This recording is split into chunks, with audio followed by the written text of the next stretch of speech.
नमस्कार। संस्कृत मंदाकिनी में आपका बहुत बहुत स्वागत है। हम लोग लघु सिद्धांत कौमुदी का अच संधि प्रकरण पढ़ रहे हैं। अच संधि प्रकरण में पिछली जो कक्षा हुई थी उसमें आदिगुणः सूत्र तक हम लोगों ने पढ़ा था। आज उपदेशे अजनुनासिक इत एक सूत्र है। ये सूत्र इत संज्ञा विधायक संज्ञा सूत्र है। तो यदि आपसे पूछे कि इत संज्ञा विधायक संज्ञा सूत्र इनमें से कौन सा है और उसमें एक ये सूत्र भी हो, बाकी और अदर सूत्र हों, तो आप समझ जाना कि यही सूत्र है जो इत संज्ञा का विधान करता है। हालांकि हलंत्यम जो सूत्र है, उपदेशे अंत्यम हलित स्यात् उपदेश आद्योच्चारणम सूत्रेष्वदृष्टम पदम सूत्रांतराद अनुवर्तनीयम सर्वत्र।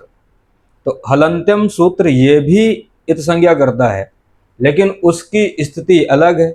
वो अलग स्थानों पर इत संज्ञा करता है। जहाँ पर अंतिम हल हो, अंतिम हल वर्ण हो, उनकी इत संज्ञा करता है। ये जो सूत्र है उपदेशे अजनुनासिक इत, ये सूत्र ऐसे स्थलों पर इत संज्ञा करता है जो उपदेश अवस्था में अनुनासिक अच हों। तो उपदेश अवस्था में अनुनासिक अचों की इत संज्ञा करने वाला ये भी सूत्र है। हलंत्यम भी सूत्र है, वो भी इत संज्ञा करता है। अंतर यह है कि वो अंतिम हलवर्ण की करता है। जैसे कि माहेश्वर जो 14 सूत्र हैं, माहेश्वर 14 सूत्रों में जो अंतिम वर्ण है, यथा अयुण का ड़कार, ऋ का ककार, एओं का ग, अयोच का च, इनकी संज्ञा करने के लिए हलंत्यम सूत्र आता है। लेकिन ऐसे अच जो अनुनासिक हैं, उनकी यदि संज्ञा करना है तो कौन सा सूत्र कार्य करेगा? तो उसके लिए महर्षि पाणिनि ने सूत्र बनाया उपदेशे अजानुनासिक इत। उपदेशे अच अनुनासिक इत, इस प्रकार से इसका पदच्छेद करना। एक पद है यहाँ पर उपदेशे, इसके बाद अच, इसके बाद जा हलंत है, अनुनासिक, ठीक है, ये चार रहता है तो अच रहेगा, फिर अनुनासिक इत। इस प्रकार से यहाँ पर सूत्र में, समस्त सूत्र में 4 पद हैं। पहला पद है उपदेशे, दूसरा पद है अच, तीसरा है अनुनासिक, चौथा है इत। ठीक है। उपदेशे जो है ये सप्तम्यंत पद है, अर्थात इसमें सप्तमी विभक्ति हुई है।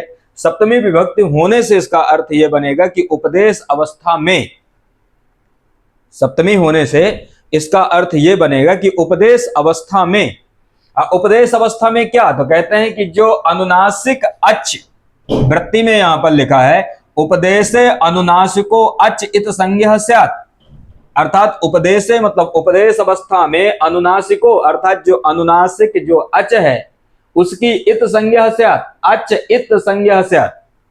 स्यात् क्रियापद है, अर्थात होता है, जो इत संज्ञा होती है। ठीक है।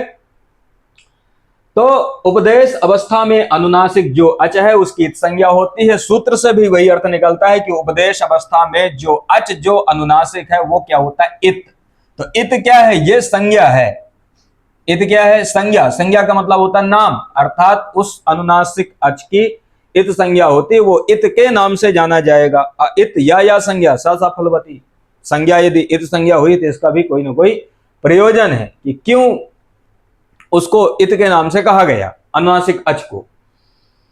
उपदेशे सप्तम्यंत अच प्रथमांत अनुनासिक प्रथमांत इत प्रथमांत, ये बाकी जो तीनों पद प्रथमांत हैं।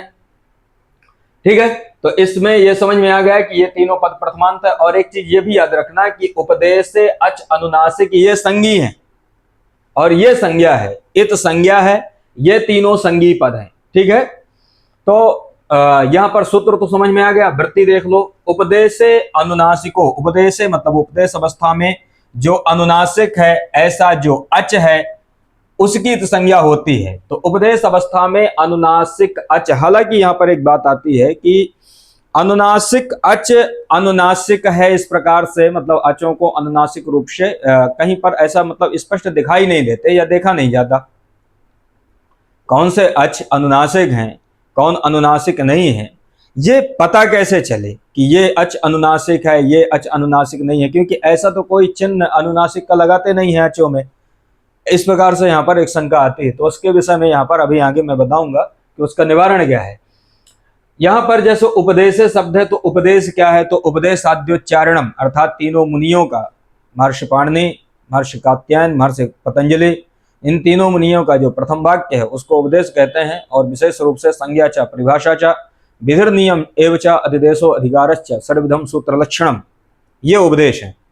महर्षि पाणिनि ने जिस समय संकल्प लिया कि मुझे व्याकरण शास्त्र की रचना करना है या ऐसे सूत्रों की रचना करना है, ठीक है, तो उस समय जो उनका जो प्रथम वाक्य था, उन्होंने जो बोला वही उपदेश है।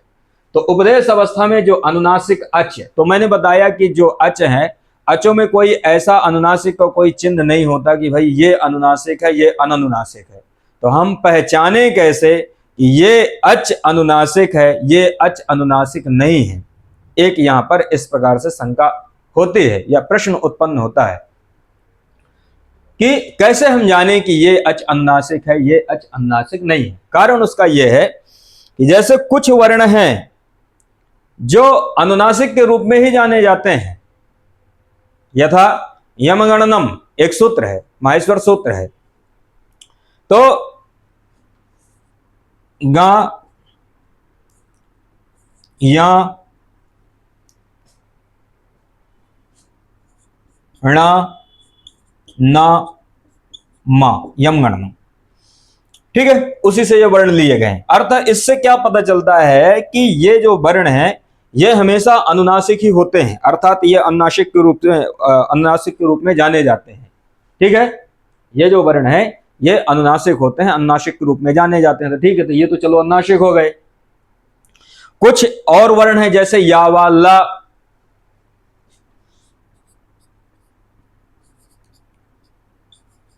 ये वर्ण के विषय में बताते हैं कि ये अनुनासिक भी होते हैं और अननुनासिक भी होते हैं। आवश्यकता के अनुसार ये अनुनासिक भी होते हैं और अननुनासिक होते हैं, मतलब एक पक्ष में ये अनुनासिक भी होते हैं। जो हल होते हैं अर्थात जो व्यंजन वर्ण होते हैं, व्यंजन वर्ण कभी भी अनुनासिक नहीं होते हैं, वो हमेशा अननुनासिक ही होते हैं। तो ये याद रखना, ठीक है। तो इस प्रकार से चलो ये तो हो गए कि ये हमेशा अनुनासिक होते हैं, ये एक पक्ष में अनुनासिक एक पक्ष में अनुनासिक होते हैं। लेकिन जो अच हैं, अच अनुनासिक और अननुनासिक, वो आवश्यकता के अनुसार वहां पर देखा जाता है अचों को कि यहां पर इसको अनुनासिक मानना है या नहीं मानना है। तो मानना है यहां पर अच अनुनासिक है, यहां पर अच अनुनासिक नहीं है, ये हम कैसे जाने? तो इसके लिए यहां पर एक पंक्ति है, प्रतिज्ञानुनासिक्याः पाणिनीयाः, प्रतिज्ञानुनासिक्याः पाणिनीयाः।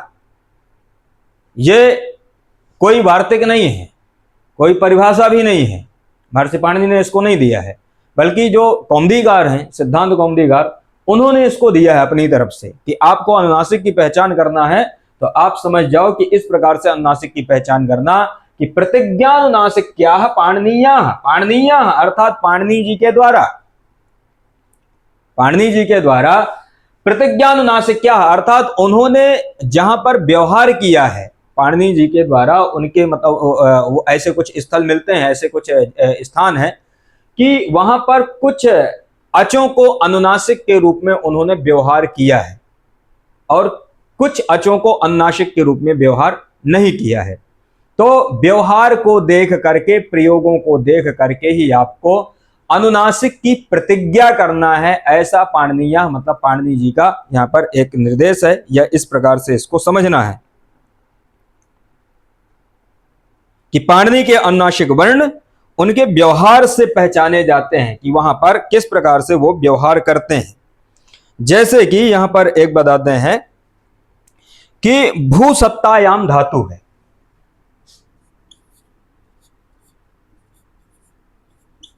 भूसत्तायाम, सत्तायाम अर्थात होने अर्थ में ये धातु होती है, जिससे भवति भवतः भवन्ति भवति भवसि भवतः भवत भवामि भवावः भवामः ये रूप बनते हैं।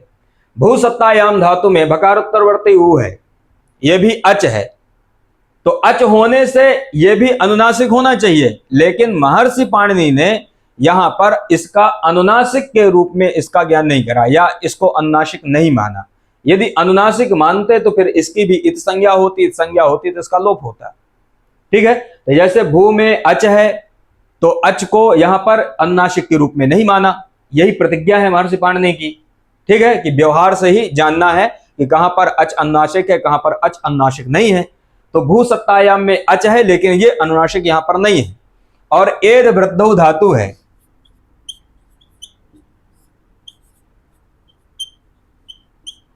एद वृद्धौ बढ़ने के अर्थ में है, एदते एदेते एदंते एदसे एदेते एदद्वे एदे एदावहे एदामहे, इस प्रकार से इसके रूप बनते हैं आत्मनेपद में। तो एद वृद्धौ में यहां पर क्या है कि दकार उत्तरवर्ती यकार है। अब दकार उत्तरवर्ती यकार है यहां पर, तो यद्यपि ये अनुनासिक के रूप में ये जो आकार है, जो अच है, इसकी गणना नहीं है, लेकिन फिर भी इसको अनुनासिक मान करके यहां पर काम किया गया है, अर्थात इसको अनुनासिक मान करके आकार की संज्ञा की गई है। ठीक है, तो एद वृद्धौ में अनुनासिक का स्पष्ट निर्देश ना होते हुए भी इसको अनुनासिक मान लिया गया है और इसका क्या कर दिया गया इत संज्ञा करके लोप कर दिया गया। तो यहां पर ये अनुनासिक का स्पष्ट निर्देश नहीं है, लेकिन फिर भी इसे अनुनासिक मान लिया गया। भू सप्तायाम में अनुनासिक का स्पष्ट निर्देश है, लेकिन फिर भी इसे अनुनासिक नहीं माना गया। यही प्रतिज्ञा अनुनासिक क्या है, पाणिनीय है कि महर्षि पाणिनि का उनके जो मतलब व्यवहार है, वो व्यवहार से ही अनुनासिक वर्ण पहचाने जाएंगे, ऐसा महर्षि पाणिनीय अर्थात पाणिनि के द्वारा जाना जाता है, देखा जाता है। तो यहां तक हो गया। इसके बाद यहां एक पंक्ति आती है नीचे, लण सूत्रस्था वर्णेन सहोच्चार्यमाणो रेफो रलियो संज्ञा। लण सूत्रस्था वर्णेन सहोच्चार्यमाणो रेफो रलियो संज्ञा। इसका मतलब क्या है? इसका मतलब यह है कि माहेश्वर जो 14 सूत्र हैं, माहेश्वर 14 सूत्रों में एक सूत्र आता है लण, यह सूत्र है हैवरट लण। तो यहां पर इसी सूत्र में बताते हैं कि लण सूत्रस्था वर्णेन सहोच्चार्यमाणो रेफो रलियो संज्ञा। इसका मतलब यह है कि उपदेश अजनुनासिक इत, ये जो सूत्र है कहता है कि उपदेश अवस्था में अनुनासिक जो अच है उसकी इत संज्ञा होती है। यह सूत्र यहां पर काम करेगा, अर्थात लण सूत्र में यह काम करेगा। देखो लकार की तो संज्ञा हलंतम से हो ही रही थी, लेकिन यहां पर क्या है कि एक प्रत्याहार का निर्माण करना है। एक प्रत्याहार है, उस प्रत्याहार का नाम है रा प्रत्याहार।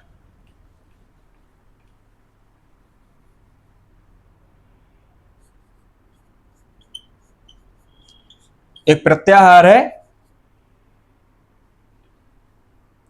उसको रा प्रत्याहार कहते हैं। ठीक है, रा प्रत्याहार बनाना था।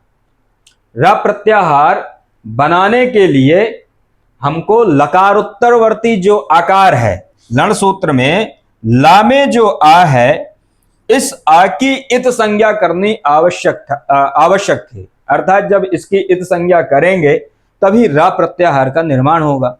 तो रा प्रत्याहार के निर्माण के लिए भी कहीं ना कहीं ये जो एक विशेष काम करता है ये सूत्र यहां पर क्या कर देता है, अनुनासिक अच अर्थात लकार उत्तरवर्ती यकार, इस अनुनासिक अच की भी क्या कर देता है, इत संज्ञा करता है, जिससे रा प्रत्याहार का निर्माण हो जाता है। तो रा प्रत्याहार को बनाने के लिए, रा प्रत्याहार कैसे बनेगा भी मैं बता दे रहा हूं। रा प्रत्याहार में होता क्या है कि हयवरट सूत्र है, हयवरट लण सूत्र के पहले आता है। हयवरट के रकार से लेके लण सूत्र के लकार तक ये रा प्रत्याहार बनेगा, जिसमें हयवरट में रा, हैवरट का रा और इसके जो ला में जो आ है ये अंतिम इत संज्ञक हो जाएगा, मतलब ये अनुनासिक अच हो जाएगा। अनुनासिक अच होने से इसकी इत संज्ञा होगी। तो रा प्रत्याहार में दो वर्णों का ग्रहण होता है, एक वर्ण है रा और दूसरा वर्ण है ला। तो रा प्रत्याहार बनाते हैं, रा प्रत्याहार में दो वर्णों का ग्रहण करते हैं, रा का और ला का। तो इसलिए रा प्रत्याहार के निर्माण के लिए भी यह सूत्र जो है तो विशेष रूप से कार्य करता है, अर्थात यह सूत्र आवश्यक है। यही यहां पर ये जो वृत्ति लिखी है, इस वृत्ति का मतलब यही है जो अभी मैंने समझाया आपको।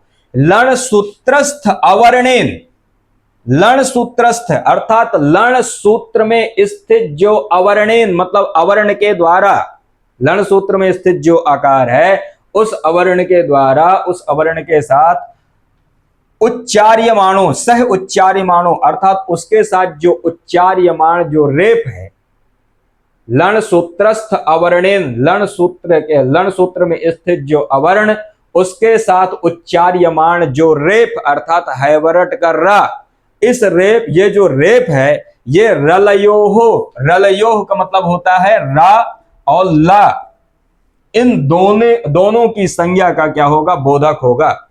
रा प्रत्याहार के द्वारा, रा प्रत्याहार में रा और ला इन दोनों वर्णों का ज्ञान होगा। ठीक है, तो लण सूत्रस्थ अवर्णेन, लण सूत्र में स्थित जो अवर्ण है अर्थात आ है, इसके साथ जो उच्चार्यमाण जो रेप है अर्थात हैवरट का रा, वो उस रेप के द्वारा रलयो, रलयो मतलब रा और ला, इन दोनों संज्ञाओं का बोध होगा अर्थात ये दोनों वर्ण आएंगे। तो इस प्रकार से रा प्रत्याहार के निर्माण के लिए भी सूत्र बहुत आवश्यक है।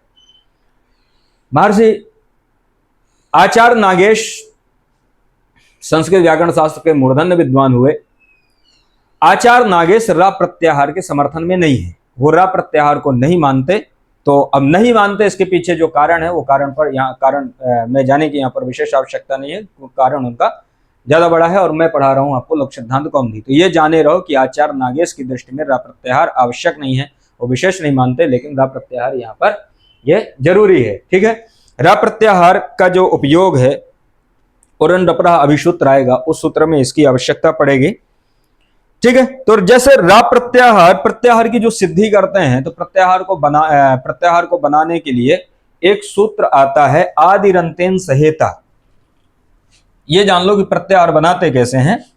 तो उसके लिए एक सूत्र है आदिरंतेन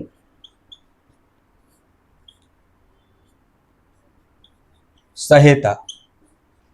आदिरंतेन सहेता एक सूत्र है। यह सूत्र कहता है अंते नेता सहित आदर मध्यगा नाम स्वस्चा संज्ञा स्यात्। अंते नेता सहित आदर मध्यगा नाम, अंतेन, अंतेन इता सह अर्थात अंतिम इत के साथ, आदिर मध्यगा नाम आदि और मध्य वर्ण और स्वस्चा और स्वयं की भी संज्ञा का बोधक होता है। इस प्रकार से प्रत्याहार का निर्माण करते हैं। तो अंतिम इत का मतलब होता है कि जैसे मान लो रा प्रत्याहार बनाना है तो रा प्रत्याहार में अंतिम इत कौन हो जाएगा? ला। ठीक है, और उसमें अंतिम इत के साथ आदिर मध्य का आदि वर्ण हो जाएगा रा, हैवरट का रा, और स्वयं की और स्वस्च और मध्यवर्ती वर्ण में आ जाएगा ला। इस प्रकार से बनेगा ना।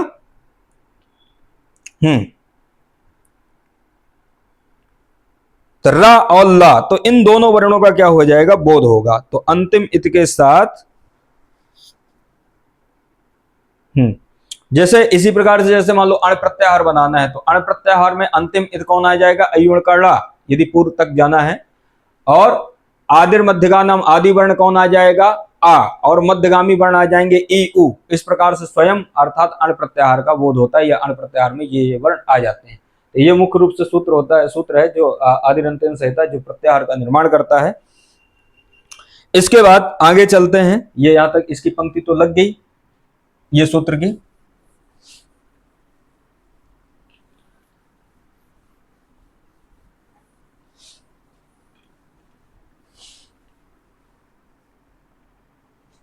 इसके बाद एक सूत्र है रपर विधायकम विधि सूत्रम, अर्थात ये रपर का विधान करने वाला विधि सूत्र है उरण रपरः।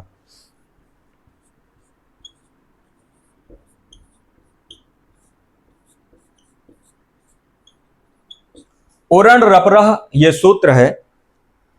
ये सूत्र क्या करता है? रपर का विधान करता है। रपर और लपर दोनों हो जाएंगे। मतलब होता क्या है कि री के स्थान पर तत्स्थाने यो अणसा रपरः सन्निव प्रवर्तते। तत्स्थाने, तत् मतलब उसके स्थान में, किसके स्थान में? री के स्थान में होने वाला जो अण है वह रपरः सन्निव प्रवर्तते, अर्थात रपर और लपर के रूप में परिवर्तित होता है।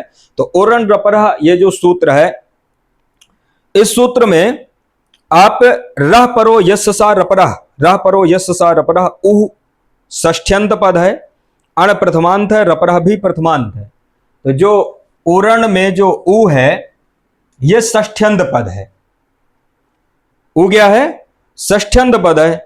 ये री शब्द के षष्ठी विभक्ति में क्या बनता है? उ। इस प्रकार से यहां पर यह षष्ठी विभक्ति में है। अण प्रथमांत है और रपरः भी प्रथमांत है। इसका मतलब यह हुआ कि इसके पहले ये वृत्ति में लिखा है इसकी री इति त्रिंशतः संज्ञेत्युक्तम। आप देखना लोक सिद्धांत कौमुदी में री इति त्रिंशतः अर्थात री 30 प्रकार का होता है। री इति त्रिंशतः का मतलब होता है कि री 30 प्रकार का होता है। ठीक है, संज्ञेत्युक्तम, संज्ञा इत्युक्तम अर्थात री 30 प्रकार की संज्ञाओं का बोधक होता है। री के द्वारा 30 प्रकार की संज्ञाओं का बोध होता है, मतलब री 30 प्रकार का होता है। तो यहां पर री के 18 भेद और लृ के 12 भेद, इस प्रकार से 18 और 12 ये मिला करके कितने हो जाते हैं, री के 30 भेद होते हैं। तो री कितने प्रकार का होता है, 30 प्रकार का। री के 18 भेद, जिसमें ह्रस्व दीर्घ प्लुत उदात्त अनुदात्त स्वरित अनुनासिक अनुनासिक इस प्रकार से जो मतलब ये होते हैं, ठीक है, अचों के जो भेद होते हैं 18 प्रकार के। और 12 प्रकार का लृ हो जाएगा, क्योंकि लृ क्या होता है, दीर्घ का अभाव होता है। तो दीर्घ का अभाव होने से 6 इसके भेद घट जाएंगे दीर्घ वाले, तो बाकी 12 भेद इसके हो जाएंगे। तो 18 12 30। तो री 30 प्रकार का होता है, 30 प्रकार की संज्ञाओं का बोध कराता है। और री के साथ लृ भी 30 प्रकार की संज्ञाओं का बोध कराता है, क्योंकि लृ के तो 12 भेद हैं ही अपने, और री के 18 भेद हो गए। तो री और लृ ये दोनों 30 प्रकार की संज्ञाओं का बोध कराते हैं, ठीक है। नीचे इसके लिखा है तत्स्थाने यो अण सा रपरः सन्नेव प्रवर्तते। लक्ष्य सिद्धांत कौमुदी में देखना, तत्स्थाने, तत्स्थाने का मतलब होता है, तत्स्थाने, तत् मतलब उसके, तत् मतलब उसके, किसके, री के स्थान पर। तो तत् शब्द से क्या ले लेना है, री, अर्थात उस री के स्थान में, तत्स्थाने यो अण, यो मतलब जो, यो अण मतलब यो मतलब जो, अण सा मतलब वह, रपरः अर्थात रपर के रूप में, सन्नेव प्रवर्तते अर्थात एक साथ प्रवर्तित होता है, एक साथ आता है, प्रवृत्त होता है।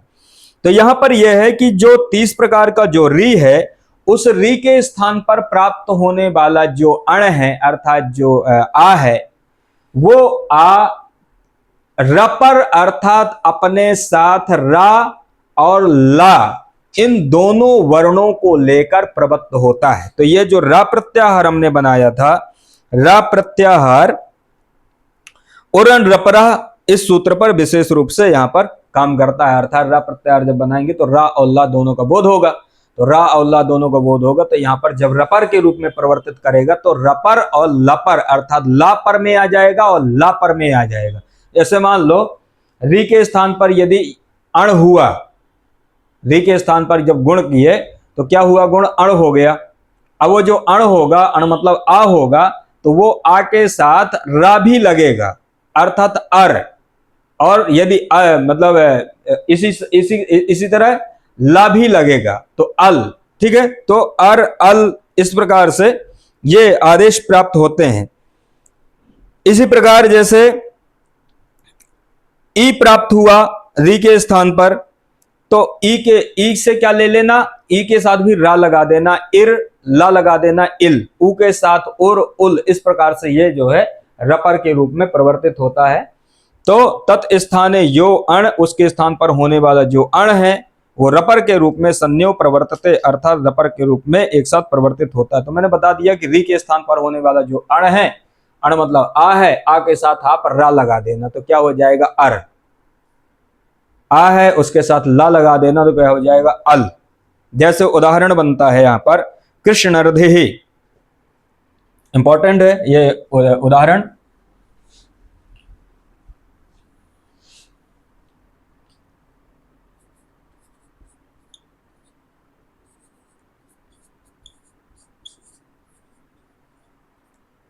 कृष्णर्धि और तबलकारः, एक उदाहरण है।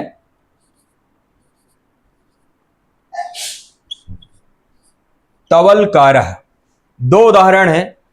कृष्णर्धि तबलकारः, कृष्णर्धि का मतलब होता है कृष्ण की समृद्धि, कृष्णर्धि मतलब कृष्ण की समृद्धि। तो यहां पर इसका जो विग्रह होगा कृष्णर्धि का, कृष्ण प्लस रिद्धि, कृष्ण प्लस रिद्धि और तव धन लिकारः, तबलकारः का हो जाएगा तव प्लस लृकारः।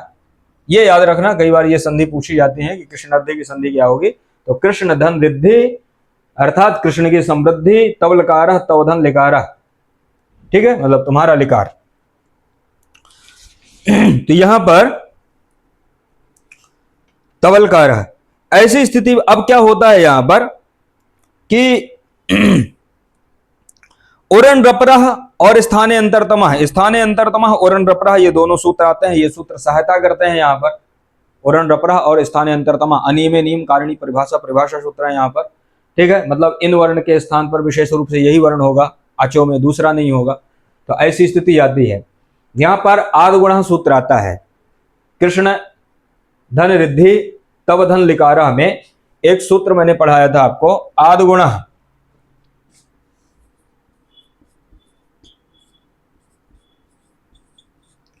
आद्गुण ये जो सूत्र है, अवर्ण से अच परे रहने पर पूर्व और पर के स्थान पर गुण एकादेश होता है, ऐसा ये सूत्र कहता है। कौन सूत्र? आद्गुण। अवर्ण से अच परे रहने पर अवर्ण कौन हो जाएगा? अवर्ण हो जाएगा कृष्ण में लकार उत्तरवर्ती आकार, अर्थात ला में जो आ है ये हो जाएगा अवर्ण, अवर्ण मतलब आकार। इसी तरह तौ में वकार उत्तरवर्ती आकार, मतलब वा में जो आ है। तो अवर्ण से अवर्ण कौन होगा? कृष्ण में ला में आ, तौ में वा में आ, ये हो जाएगा अवर्ण।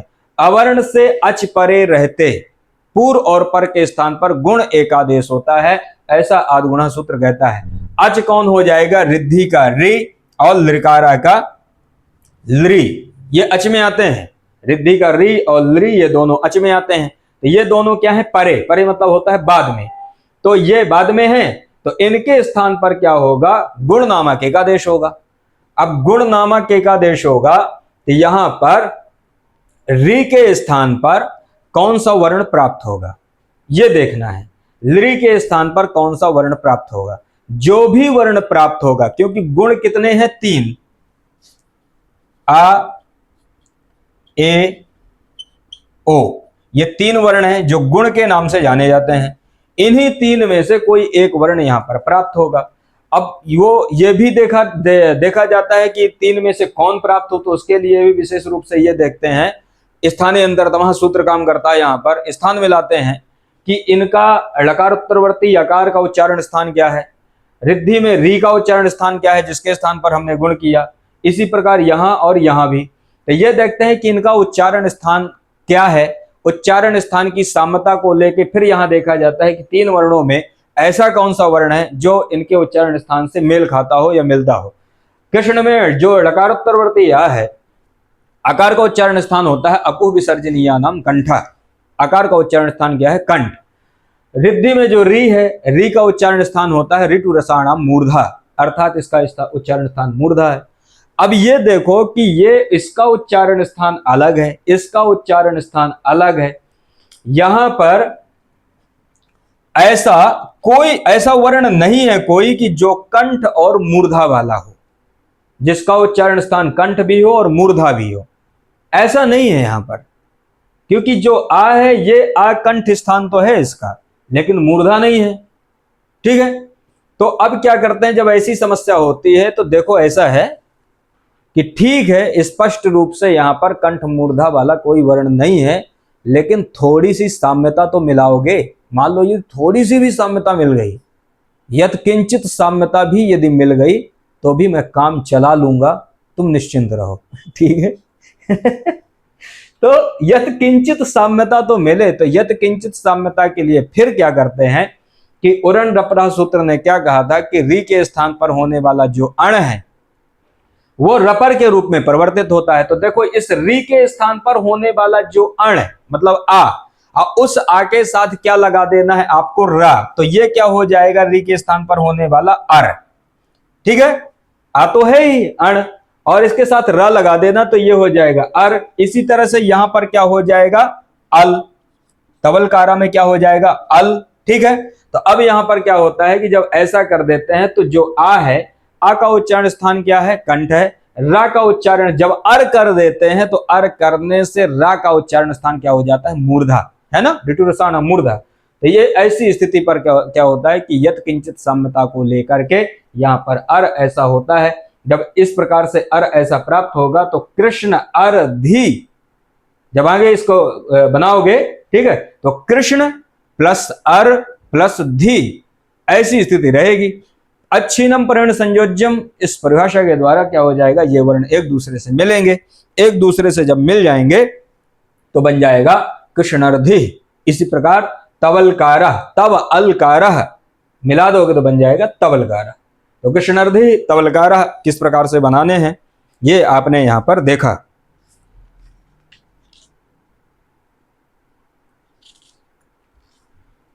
इसके बाद एक लोप विधायक विधि सूत्र आता है।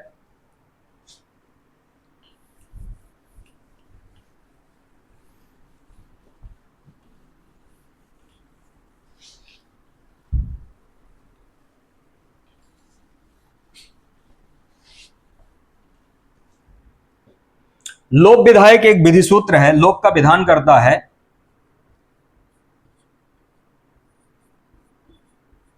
लोपः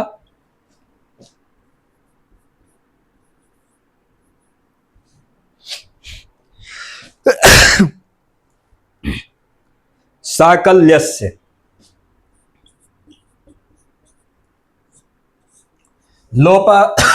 लोपः साकल्यस्य ये सूत्र है।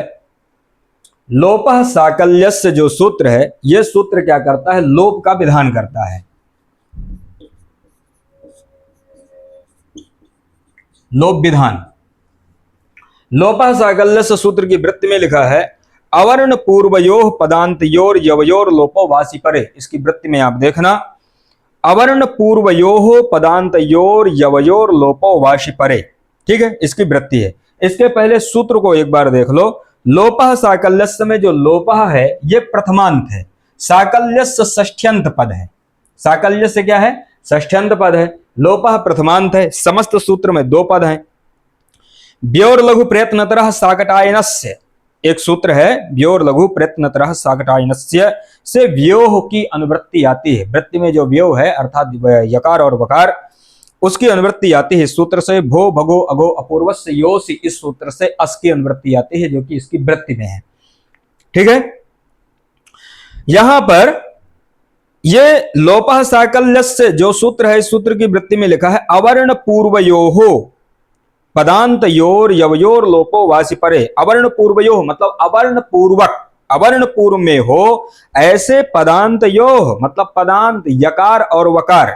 तो पदांत योह यवयोह मतलब पदांत पद के अंत में स्थित जो या और वा, तो अवर्ण पूर्वक रहते पदांत जो यकार और वकार उन या और वा का लोपो अर्थात लोप होता है।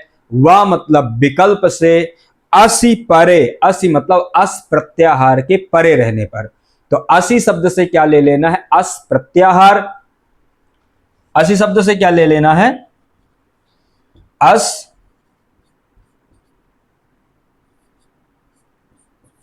प्रत्याहार।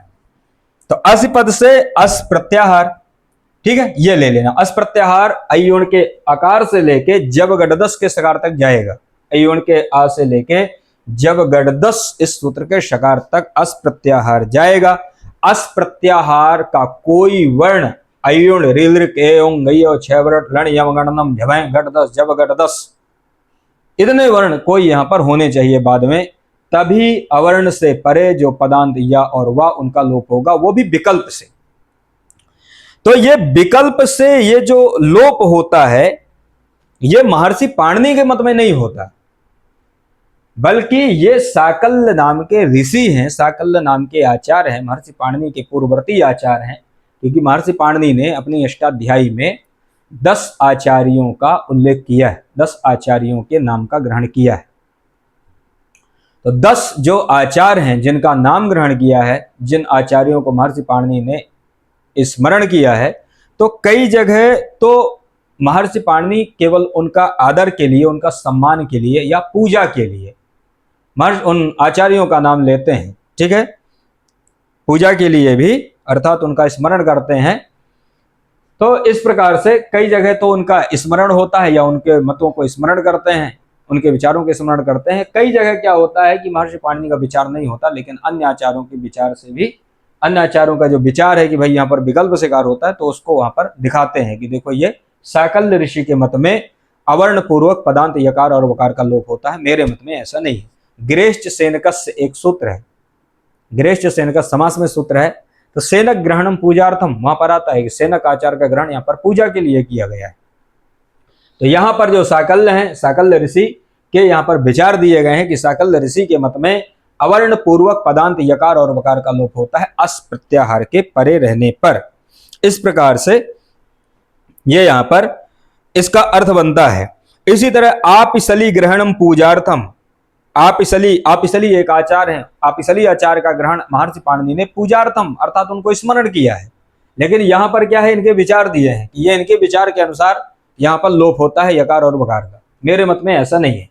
तो अवर्ण पूर्वयो सूत्र की वृत्ति को लगाना कि अवर्ण पूर्व में रहते, अवर्ण मतलब होता है आकार, अवर्ण मतलब आकार, और आकार पूर्वक, पूर्वयो मतलब पूर्वक मतलब पहले हो, ऐसा जो पदांत मतलब पद के अंत में स्थित जो यकार और वकार, तो ये जो सूत्र है लोपा साकल्य से, ये सूत्र यकार और वकार, यकार वकार ये कार लगा देते हैं हम लोग। मेन रूप से ये समझना कि या और वा इन दो वर्णों का लोप करना है, ठीक है, इन दो वर्णों का क्या करना है, लोप करना। लेकिन ये जो लोप है ये विकल्प से लोप है, नित्य से लोप नहीं है, एक बार लोप होगा एक बार लोप नहीं होगा। अब इसके बाद जब ये हो जाता है तो यहां पर एक सूत्र आता है पूर्वत्र सिद्धम, ये अधिकार सूत्र है, बहुत महत्वपूर्ण सूत्र है।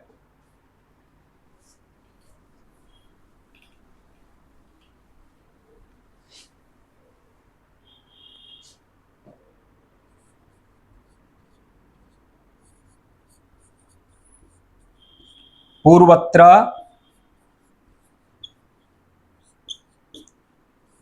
सिद्धम, पूर्वत्र सिद्धम ये सूत्र है। ये सूत्र 8 अध्याय के दूसरे पाद का पहला सूत्र है। ये जो सूत्र है, ये सूत्र कहता है सपाद सप्ताध्यायीम प्रतितिपाद्य सिद्धा, सपाद सप्ताध्यायीम, सपाद सप्ताध्यायीम प्रति त्रिपाद्य सिद्धा,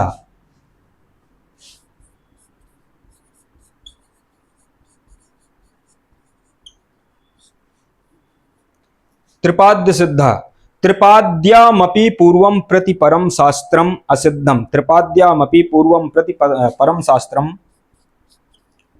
त्रिपाद्यामपि पूर्वं प्रति परम शास्त्रम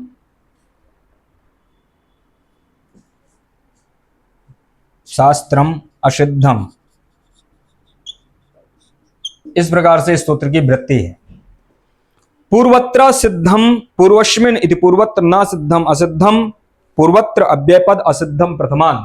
पूर्वत्र सिद्धम ये सूत्र है। इस सूत्र में दो पद हैं, एक है पूर्वत्र और दूसरा है असिद्धम। पूर्वत्र अव्ययपद है, असिद्ध प्रथमा, ये प्रथमांत है, ठीक है। तो असिद्ध क्या है, प्रथमांत है। सूत्र में दो पद हैं। इस सूत्र की वृत्ति में यह लिखा है कि सपाद सप्ताध्यायीम प्रति त्रिपाद्य सिद्धा। इसका मतलब क्या होता है पता है? सपाद सप्ताध्यायीम प्रति मतलब सपाद सप्ताध्यायीम प्रति त्रिपादी असिद्धा। इसको अलग कर लेना, यहां पर यण हुआ है त्रिपादी असिद्धा, मतलब सपादियों के प्रति त्रिपादी असिद्ध होते हैं। इसका मतलब यह है सपाद सप्ताध्यायी की दृष्टि में त्रिपादी असिद्ध होते हैं। सपाद सप्ताध्यायीम प्रति, सपाद सप्ताध्यायियों के प्रति त्रिपादी असिद्ध होते हैं। त्रिपाद्याम अपि, और त्रिपादियों में भी, अपि मतलब भी, त्रिपाद्याम सप्तमी है, एक वचन। इसका मतलब क्या हुआ कि त्रिपाद्याम अर्थात त्रिपादियों में, अपि मतलब भी, पूर्वम प्रति परम मतलब पूर्व के प्रति, जो परम अर्थात जो बाद का जो शास्त्र मतलब शास्त्र, वो असिद्धम मतलब असिद्ध होता है। तो यहां पर यह सूत्र दो कार्य करता है। पहला कार्य यह करता है कि सपाद सप्ताध्यायी के प्रति त्रिपादी असिद्ध होते हैं, और दूसरा कार्य करता है कि त्रिपादियों में भी पूर्व त्रिपादी के प्रति पर त्रिपादी असिद्ध होता है। अब मैंने आपको ये तो बता दिया कि सपाद सप्ताध्यायी के प्रति त्रिपादी असिद्ध होते हैं, लेकिन अभी आपको ये नहीं पता होगा कि सपाद सप्ताध्यायी और त्रिपादी है क्या, है ना।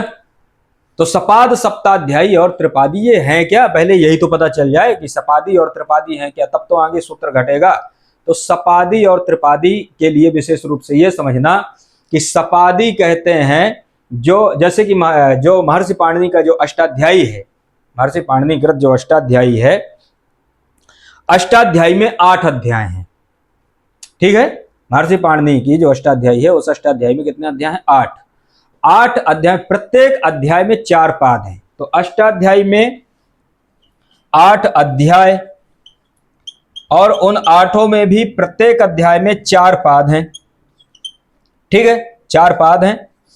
यहां पर 7वें अध्याय के पहले पाद तक, ये समझना 8 अध्याय टोटल अष्टाध्यायी में है, जिसमें क्या करना कि 7वां अध्याय पूरा और 8वें अध्याय का पहला पाद, यहां तक के जितने सूत्र आते हैं वो सपादी के नाम से जाने जाते हैं। इसको दिमाग में नोट कर लो, 7वां अध्याय पूरा, 8वें अध्याय का पहला पाद, जितने सूत्र आएंगे वो सपादी के नाम से जाने जाएंगे। शेष जो 3 पाद बचते हैं 8वें अध्याय के, वो त्रिपादी के नाम से जाने जाते हैं। ये है सपादी और त्रिपादी, ठीक है। तो सपादी समझ गए कि मतलब 7 पाद, 7 अध्याय, 7 अध्याय और 1 8वें अध्याय का 1 पाद, तो 7 अध्याय तक सपादी और 3 जो पाद हैं वो क्या हो जाएंगे, त्रिपादी हो जाएंगे। ये है सपादी और त्रिपादी। अब सपादी और त्रिपादी में होता क्या है तो होता क्या है कि इनकी बलवत्ता को बताते हैं कि भाई कौन दोनों में बलवान है। तो यहां पर बताते हैं कि देखो जो सपादी हैं वो बलवान होते हैं त्रिपादियों से। तो त्रिपादियों की अपेक्षा जो सपादी हैं, अर्थात जो पहले के सूत्र हैं, 7वां अध्याय और 8वें अध्याय का पहला पाद, यहां तक के जो सूत्र होंगे ये सूत्र बलवान माने जाएंगे। इसके बाद जो त्रिपादी के जो सूत्र हैं अर्थात 3 पाद हैं, वो सूत्र इनकी अपेक्षा कमजोर है, एक तरह से ये समझना। इसका मतलब ये है कि यहां पर यदि ये सूत्र एक ही स्थान पर यदि सपादी और त्रिपादी दोनों सूत्र पहुंच गए तो वहां पर भागना किसको पड़ेगा, जो त्रिपादी है, मतलब जो कमजोर है वही तो भागेगा, ताकतवर तो उसको रगड़ के रख देगा, ठीक है। तो ताकतवर है सपादी, तो वो क्या करेंगे, वही काम करेंगे वहां पर। तो ये समझ में आ गया। सपाद सप्ताध्यायी, सपादियों के सपाद सप्ताध्यायी के प्रति त्रिपादी क्या होते हैं, असिद्ध। असिद्ध मतलब होता है कि वो कमजोर होते हैं, एक तरह से वो वहां पर कार्य नहीं करते हैं। और अब ये तो हो गया कि सपादी के प्रति त्रिपादी असिद्ध होते हैं, लेकिन नीचे की एक लाइन है कि त्रिपाद्याम अपि, कि भाई त्रिपादियों में भी बलवान और कमजोर होता है। कि त्रिपादी जो 3 पाद हैं उनमें भी एक बलवान है एक कमजोर है। तो बोले बलवान कौन है, तो बोले बलवान ये जो पहले का है त्रिपादियों में वो बलवान है, जो बाद का है वो कमजोर है। अर्थात कोई ऐसा स्थल जहां पर दोनों त्रिपादी सूत्र आ जाएं कार्य करने के लिए, दोनों निमित्त भी दोनों के निमित्त एक हैं, स्वाभाविक बात है कि सूत्र आएंगे। अब ऐसे स्थल पर जाना किसे पड़ेगा, छोड़ के, तो वो जाएगा वही जो बात का होगा। तो इसलिए पहले जाओ और पहले ही अपना काम पूरा करो और निकल जाओ, बात के लिए बहुत ज्यादा इंतजार मत करो, ठीक है। जहां मतलब लट्ठ फेंकना है तो पहला लट्ठ तुम ही फेंको, भाला फेंकना है पहला भाला तुम ही फेंको, दूसरे के इंतजार मत करो।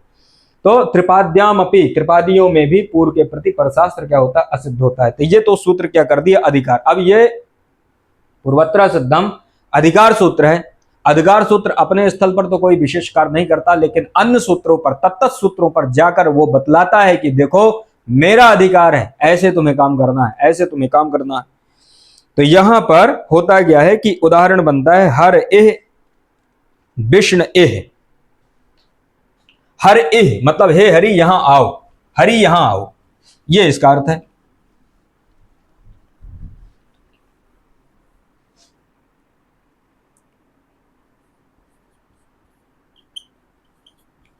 हर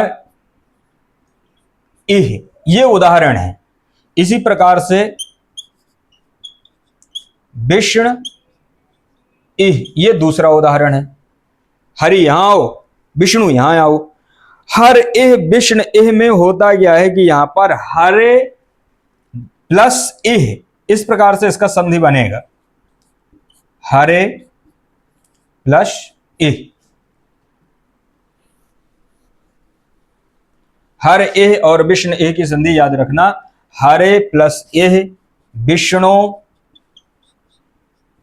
प्लस एह, इस प्रकार से इसकी संधि बनेगी।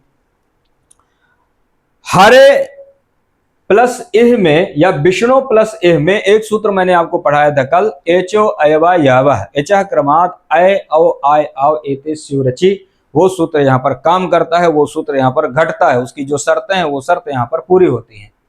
तो क्या करेगा कि हर में रकार उत्तरवर्ती ए है और अच परे है ई, इसी प्रकार लकार उत्तरवर्ती ओ है, अच परे है ई, इनके स्थान पर क्या कर देगा, एचो अयवा यावा, ए के स्थान पर कर देगा आय। तो ए के स्थान पर क्या कर देगा, आय, तो बन जाएगा हर आय एह। इसी तरह से विष्णु आव एह, ये ऐसी स्थिति रहेगी, हर आय एह विष्णु अव एह। ऐसा किसने किया, ये जो कार्य है किसने किया, एचो एवा यावह ने, ये समझे रहना। यथासंघ अनुदेशा शमनाम सूत्र की सहायता से जब हर आय एह विष्णु अव एह जब ऐसा हो जाएगा तो यहां पर होगा अजीनम परेण संयोज्यम, अस्य हीन वर्ण दूसरे वर्ण के साथ जुड़ते हैं, रा हलंत है, विष्णु का लकार भी हलंत है, ये किससे जुड़ेगा, आय के आ से, औ के आ से। तो जब ऐसा होगा कि ये एक दूसरे से जुड़ जाएंगे तो यहां पर स्थिति जुड़ने के बाद फिर क्या होगी, जुड़ने के बाद की स्थिति क्या हो जाएगी,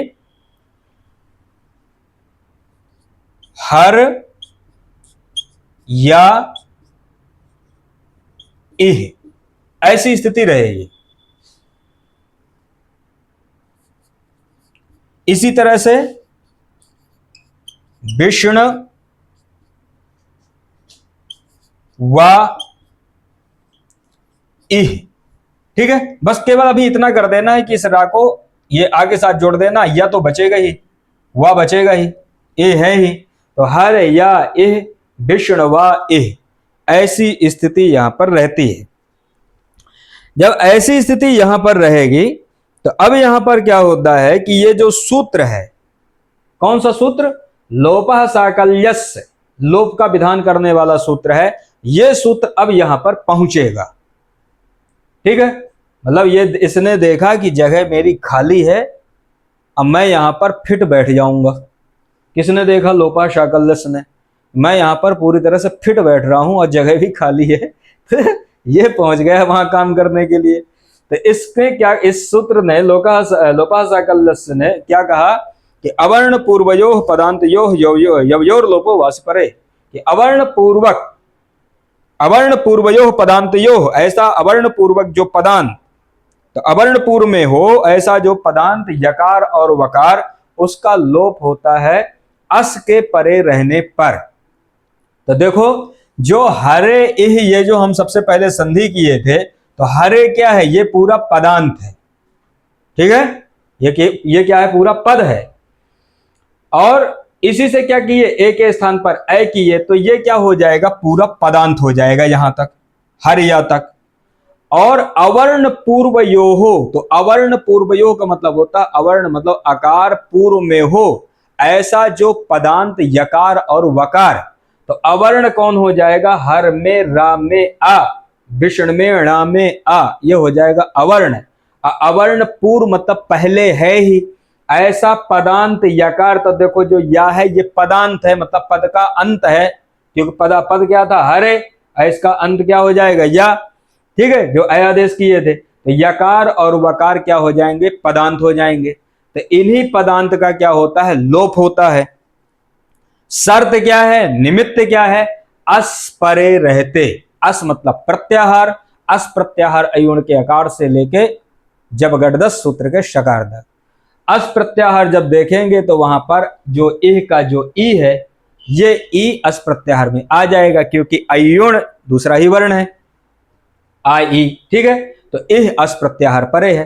तो अब होगा क्या कि लोपः साकल्यस्य जो सूत्र है, ये सूत्र या और वा इन दोनों का क्या कर देगा, लोप कर देगा। बात समझ में आई? इन दोनों का क्या करेगा, लोप कर देगा। जब लोप करेगा तो प्रयोग क्या बनेगा, हर इह विष्ण इह, ऐसी ही स्थिति रहेगी। हर इह विष्ण इह ऐसी स्थिति जब रहेगी, ऐसी स्थिति पर क्या होता है कि यहां पर आद गुणा की प्रवृत्ति आती है। अब जब ये देखा हर इह विष्ण इह, जब ऐसी स्थिति रही, मौका देखा आद गुणा ने, उसने कहा मौका है, चलो हम भी चलते हैं। ये भी आ गया, आद गुणा सूत्र भी यहां पर आया।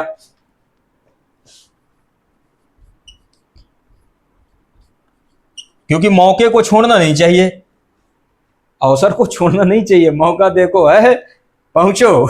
तो आद गुणा सूत्र आया। ये सूत्र जो कहता है, ये यहां पर घट जा रहा है पूरा। ये भी कहता है कि अवर्ण से अच परे रहते पूर्व और पर के स्थान पर गुण एक आदेश होता है।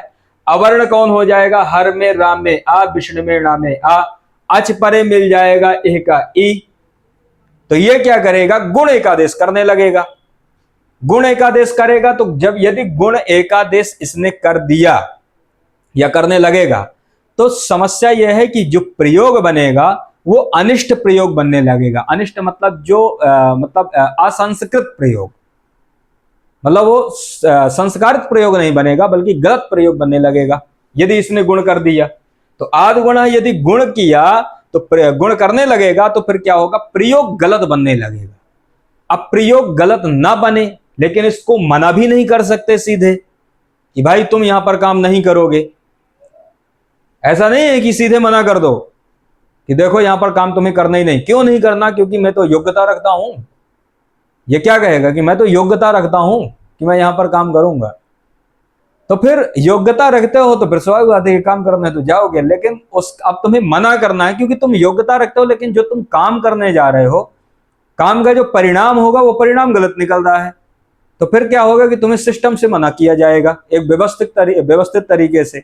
अब व्यवस्थित तरीका क्या आया, पूर्वत्र सिद्धम, यह अधिकार आया। इसने कहा कि देखो सपादियों के प्रति त्रिपादी सिद्ध होते हैं, और त्रिपादी में भी पूर्व त्रिपादी के प्रति पर त्रिपादी सिद्ध होता है। अब इसका मतलब क्या है, ये कैसे घटेगा यहां पर, तो ये यहां पर इस प्रकार घटेगा कि अब ये देखते हैं कि लोपः साकल्यस्य सूत्र ने जिसने या का लोप किया है, हर या ए विष्णु या विष्णु व ए में यकार और वकार का जिसने लोप किया है, वो सपादी का है कि त्रिपादी का है। आद गुण जो यहां पर गुण करने आ रहा है, ये सपादी है कि त्रिपादी है। इन्हीं में दोनों में, लोपः साकल्यस्य और आद गुणा में, इन्हीं में दोनों में अब यहां पर लड़ाई होगी। इन दोनों में जब लड़ाई होगी तो इन दोनों में जो ताकतवर होगा, कि दो आदमी की जब लड़ाई होती है तो जो मजबूत होगा, जिसके डोले सोले होंगे, वही तो जीतेगा। कमजोर तो वहां से हट ही जाएगा, उसको तो हरा ही देगा। अब देखते हैं कि डोले सोले किसके मजबूत है। तो यहां पर लोपः साकल्यस्य जो सूत्र है, यह सूत्र 8वें अध्याय के तीसरे पाद का 19वां सूत्र है। लोपः साकल्यस्य 8वें अध्याय के तीसरे पाद का 19वां सूत्र है। इससे क्या पता चला, इससे यह पता चला कि यह त्रिपादी है। यह क्या है, त्रिपादी, त्रिपादी का सूत्र, क्योंकि 8वें अध्याय के तीसरे पाद का है, तो यह त्रिपादी है। आद गुणा क्या है कि यह सपादी है। ये आद गुणा जो सूत्र है, यह छठे अध्याय के पहले पाद का 87वां सूत्र है। आद गुणा 6वें अध्याय के पहले पाद का 87वां 87, ये इसका क्रम है। अब इससे क्या पता चला कि ये छठे अध्याय के पहले पाद का 87वां सूत्र है। छठे अध्याय से ही पता चला कि ये सपादी है। ठीक है, ये क्या है, सपादी है, क्योंकि ये 7 अध्याय और प्लस 8वें अध्याय के पहले पाद तक सपादी होते हैं, ये छठे का ही है। तो ये सपादी है, लोपः साकल्यस्य त्रिपादी है। तो अब बलवान कौन हुआ यहां पर, बलवान यहां पर हो गया आद गुणः।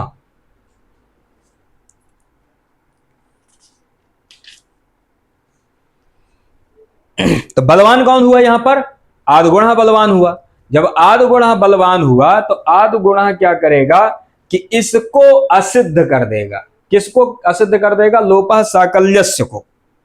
लोपः साकल्यस्य को आद गुणा क्या कर देगा? असिद्ध। असिद्ध का मतलब होगा कि तुमने जो भी किया मुझे फर्क ही नहीं पड़ता, मुझे कोई फर्क ही नहीं पड़ता कि तुमने क्या किया। मैं तुम्हें देखता ही नहीं हूं, तुम्हारे काम को मैं देखता ही नहीं हूं, तुम्हारा काम मुझे दिखता ही नहीं है, तुम भले कितना काम कर लो। होता है ना, एक आदमी होता है, इस प्रकार से होते हैं लोग जो दूसरे के कार को कहते हैं भाई तू कुछ भी कर ले, मुझे फर्क ही नहीं पड़ता, मैं जो करूंगा मुझे वो पता है। आद गुणा ने कहा कि तेरा काम मुझे दिखता ही नहीं है। तेरा काम क्या था कि जो तूने या का लोप किया था वो या का लोप मुझे दिखता ही नहीं है, मैं उसे मानता ही नहीं हूं। तो इसने क्या कर दिया? या के लोप को असिद्ध कर दिया। किसने? आद गुणा ने।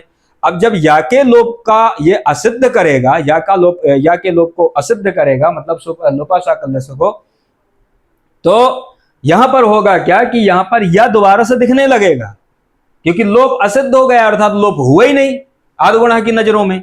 आद गुणा की नजरों में जब लोप हुआ नहीं तो या और वा ये दोनों इसको दिखने लगेंगे। किसे दिखने लगेंगे? आद गुणा को। ये क्योंकि ये माने ही नहीं, अपने ही पैर पे कुल्हाड़ी मान लिया उसको असिद्ध करके, नहीं तो गुण करने जा ही रहा था, प्रयोग जो बनता तो बनता। तो इसने क्या किया कि लोपा साकल्यस्य को असिद्ध किया। असिद्ध किया तो इसके बाद क्या हुआ कि या और वह दिखने लगे। जब या और वह दिखने लगे तो अब इसके बाद क्या होगा कि जब ये आद गुणा यहां पर गुण करने जाएगा तो अब इसको स्वयं में समस्या उत्पन्न हो गई। स्वयं में समस्या क्या हुई? एक तरह से इस प्रकार से कहा जा सकता है कि इसको याकार और वकार दिखने लगेगा, अर्थात अवर्ण से अच परे रहते इनके बीच में या और वा का व्यवधान उत्पन्न हो गया। ये वर्ण यहां पर दिखने लगे। जब ये वर्ण दिखने लगे तो अवर्ण से अच परे इसको दिखेगा ही नहीं, मिलेगा ही नहीं आद गुणा को। जब अवर्ण से अच परे मिलेगा ही नहीं तो ये गुण भी नहीं कर पाएगा। जब गुण नहीं कर पाएगा तो यहां पर क्या होगा कि हरे ऐसा प्रयोग नहीं बनेगा, बल्कि क्या प्रयोग बनेगा? हर इह और हर यह। अब जब यह दिखने लगेगा तो या का भी एक रूप होगा। जब या का रूप होगा तो फिर क्या दो प्रकार के उदाहरण बनेंगे यहां पर, क्योंकि ये विकल्प से लोप करता है, लोपा साकल्यस्य एक बार लोप नहीं करेगा। तो विष्ण इह हर इह, इस प्रकार से ये दो रूप बनते हैं।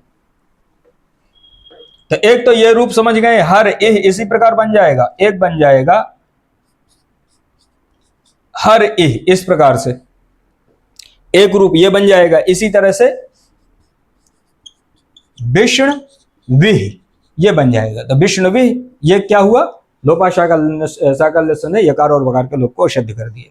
तो यहां पर हम लोगों ने समझा और मुझे आशा है कि आप लोगों को भी बहुत बढ़िया से समझ में आया होगा।